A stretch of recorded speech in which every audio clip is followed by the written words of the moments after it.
Olá, concurseiro, concurseira, chegamos para mais um encontro que tem o seguinte título: Desigualdade diminui no Brasil e sobe nos outros BRICS. Importante esta manchete que foi dada pelo Valor Econômico e outros jornais também reproduziram muitos desses dados. Não tem a mesma forma o texto, mas a ideia é a mesma e vale a pena nós nos debruçarmos sobre os números que aqui vou trabalhar com vocês para que você consiga aí ter uma noção mais ampla da macroeconomia e como o Brasil vem se comportando no mercado mundial. Uma notícia muito marcante no ano de 2012, que foi a desigualdade de renda no Brasil. Embora ainda bastante elevada para os padrões internacionais, diminuiu em 2011 para o menor patamar desde 1960. Olha só, 50 anos se passaram para que o Brasil conseguisse apresentar em 2012, porque teve um processo aí de cálculo, né, que em 2011 a nossa desigualdade diminuiu e muito. Isso, é claro, se reflete em todas as áreas políticas do nosso país e econômica. Tem um reflexo muito forte até na intenção de votos, você deve estar acompanhando isso. Esses dados, concurseiro, concurseira, são da Pesquisa Nacional por Amostra de Domicílio, que se entende pela sigla de PNAD, e compilado pelo Instituto de Pesquisa Econômica Aplicada, o IPEA, dois institutos importantíssimos que você sempre deve pesquisar, sempre deve ler, entrar na página para fazer uma análise. Essa conclusão sobre o nosso país ocorreu na contramão da tendência mundial, já que em 2/3 dos países houve aumento da desigualdade no período recente, isso segundo a Unesco, perfeito? As grandes máquinas do crescimento global na última década, como Índia e China, não conseguiram avançar na distribuição de renda, embora tenham reduzido os níveis de pobreza. É interessante sabermos diferenciar. Diminuíram os níveis de pobreza? Sim, mas não avançaram na distribuição. É isso que eu estou falando. O Brasil conseguiu ter uma melhora neste período. Em nosso país, o coeficiente Gini, grave isso, tá? Indicador que é referência na medição da distribuição da renda, alcançou em 1990 o pico para os últimos 50 anos, quando marcou 0,607 pontos, de acordo com o levantamento feito pelo IPEA. Esses dados não são meus, eu vou sempre referir aqui o órgão que fez o levantamento. Desde então, concurseiro, concurseira, o índice traçou uma curva decrescente e caiu para 0,527 em 2011, patamar semelhante ao observado lá no início de 1960, quando esse acompanhamento começou a ser feito em nosso país. Concurseiro, concurseira, também é importante você tomar nota do seguinte: estudiosos do tema destacam que, no caso do índice Gini, a segunda casa decimal, veja bem, vou repetir, a segunda casa decimal tem grande importância em uma análise. Por quê? Porque a escala varia para apenas de 0 para 1, ok? Sendo que o coeficiente 1 significa que apenas um único indivíduo concentra toda a renda da sociedade. E em 0, todas as pessoas teriam a mesma renda. Você conclui então, quanto mais próximo de 0, melhor a distribuição. Quanto mais afastado do 0 o que o índice vier a apresentar, maior a desigualdade. Isso pode aparecer ali nas alternativas de uma prova e se tornar uma pegadinha e você acabar errando. Então fique atento a esse detalhe. Registre também que esse coeficiente foi criado pelo estatístico italiano chamado Corrado Gini, 1912, portanto, 101 anos de história já tem esse índice. Esse coeficiente é um cálculo, vou reforçar, usado para medir a desigualdade social. Este é o objetivo, por isso que Gini o criou e acabou dando também o nome para ele. Reforço, o coeficiente usa dados entre o número 0 e o número 1, sendo o 0 correspondente a uma completa igualdade na renda e o 1 a completa desigualdade. Não esqueça desse detalhe, por isso que eu fiz questão de reforçar.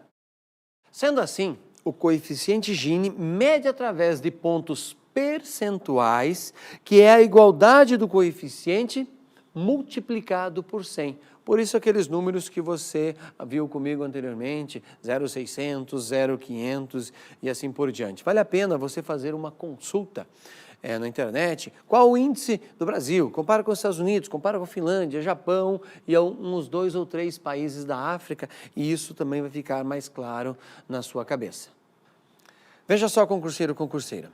Segundo o comunicado do IPEA, abre aspas, a década inclusiva, que inclusive justifica o nosso tema lá atrás, o título dessa aula, a renda do trabalho foi essencial para a forte redução inédita na desigualdade em nosso país nos últimos 10 anos, responsável por cerca de 2/3 da queda de pouco mais de 10% do coeficiente Gini no período.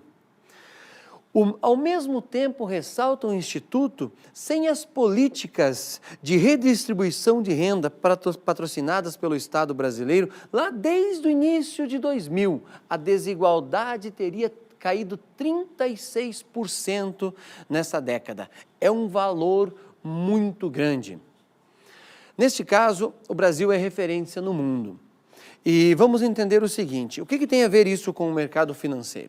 Se você notou também nos últimos tempos, como as grandes empresas, desde o avião, tá certo? Desde o avião a produtos mais sofisticados, mudaram a sua política e até o modelo de propaganda na televisão, porque eles foram em busca das antigas classes mais baixas que não tinham acesso a determinados produtos, exemplo, passagens aéreas, passaram a ter, então mudou até o modelo de propaganda, passaram a investir também neste público. Já que essas pessoas foram incluídas, daí o título, né, década inclusiva, elas foram incluídas, passaram a consumir a propaganda, as empresas precisaram olhar com atenção para este público.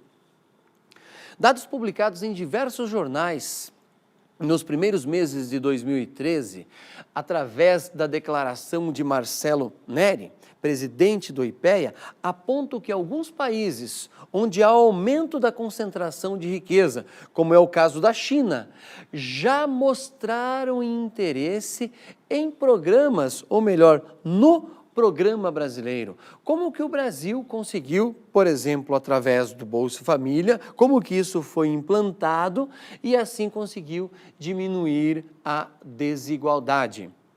Concurseiro, concurseira, lá, assim como no Brasil, das décadas de 60 e 70, houve redução de pobreza, mas a renda ficou concentrada, já chamei a sua atenção anteriormente. Não adianta você só reduzir a pobreza, mas manter um nível muito grande entre os mais ricos e os mais pobres.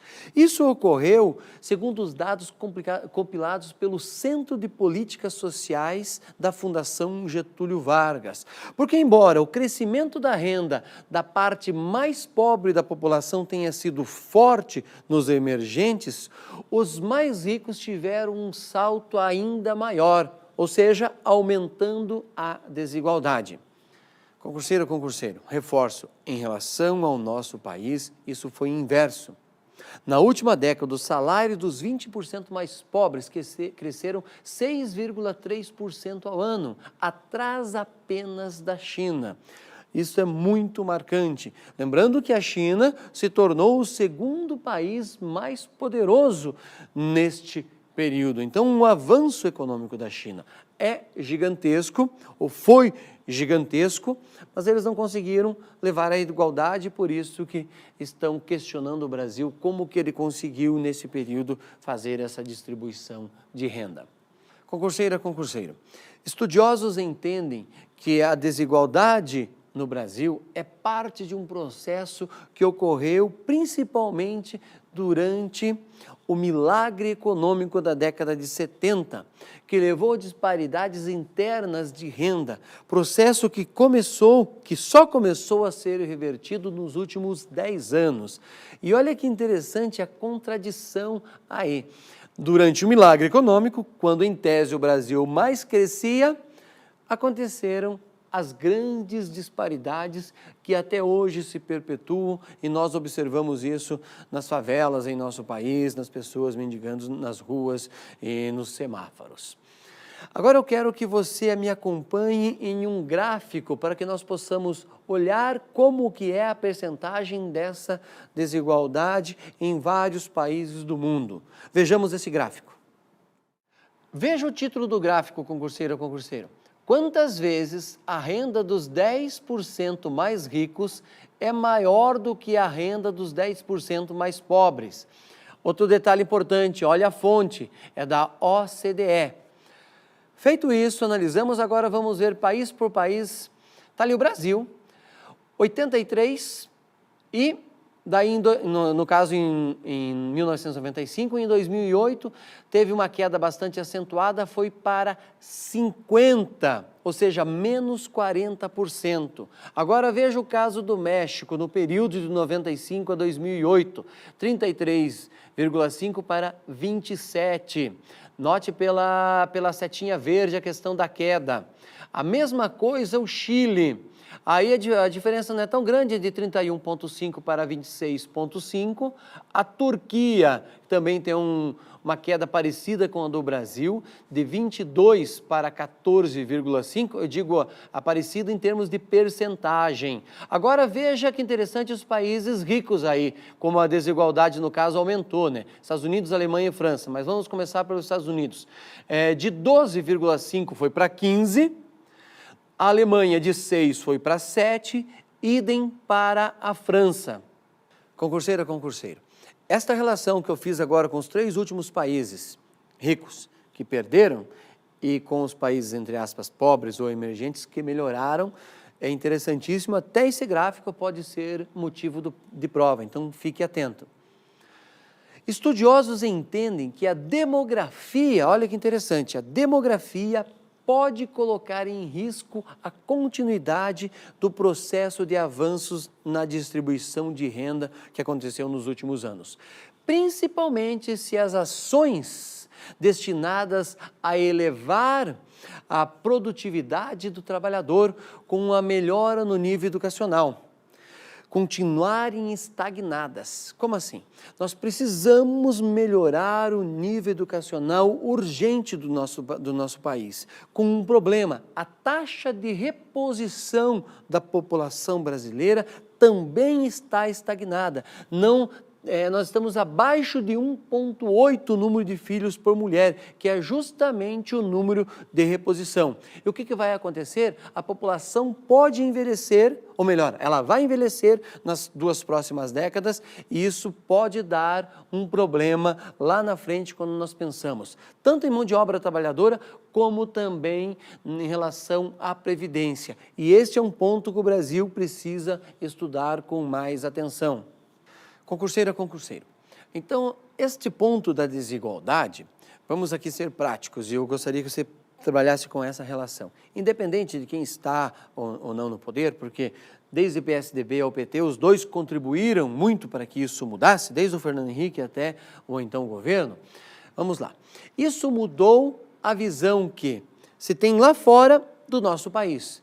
O fato de ter tirado pessoas da pobreza, ter inserido no mercado de consumo e ter melhorado, entre aspas, a desigualdade em nosso país, ter aproximado os mais pobres, mesmo existindo ainda uma diferença abissal, ter tirado os mais pobres da chamada pobreza absoluta e colocado-os no mercado de consumo.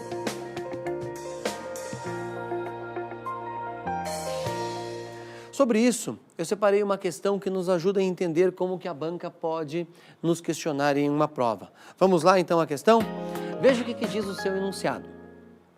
A macroeconomia estuda o comportamento do sistema econômico por um reduzido número de fatores, como a produção ou o produto total de uma economia, o nível de emprego e poupança, o investimento, o consumo, o nível geral dos preços. Seus principais objetivos estão no rápido crescimento do produto e do consumo, o aumento da oferta de empregos, na inflação reduzida e no comércio internacional vantajoso.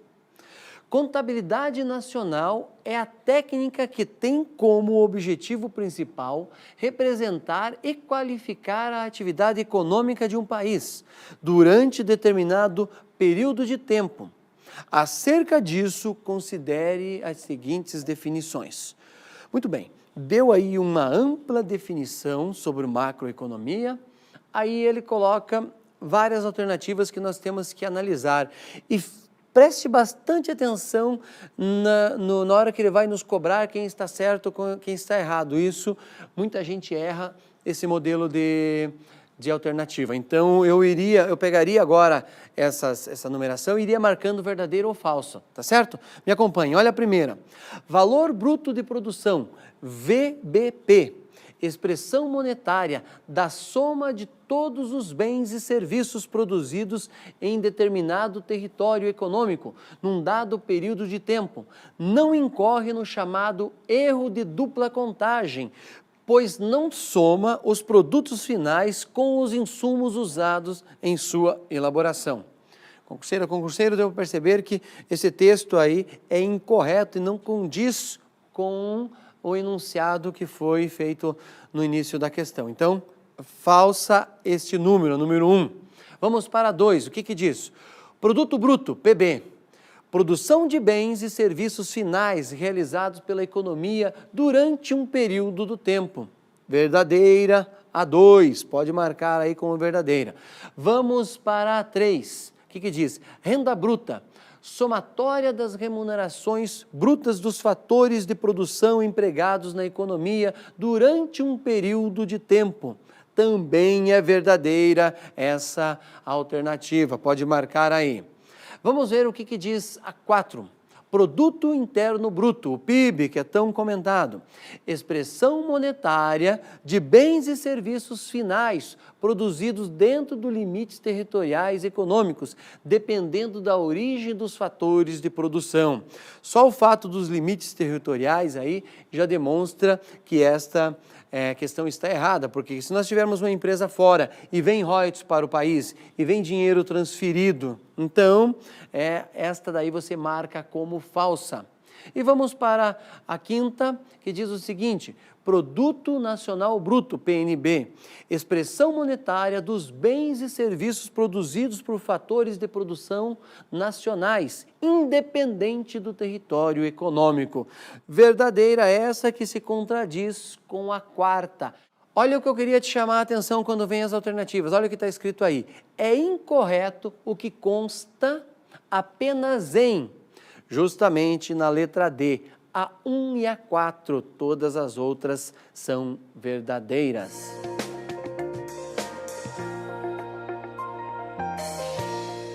Uma dica de estudo muito importante quando você quer entender um pouco melhor o nosso país.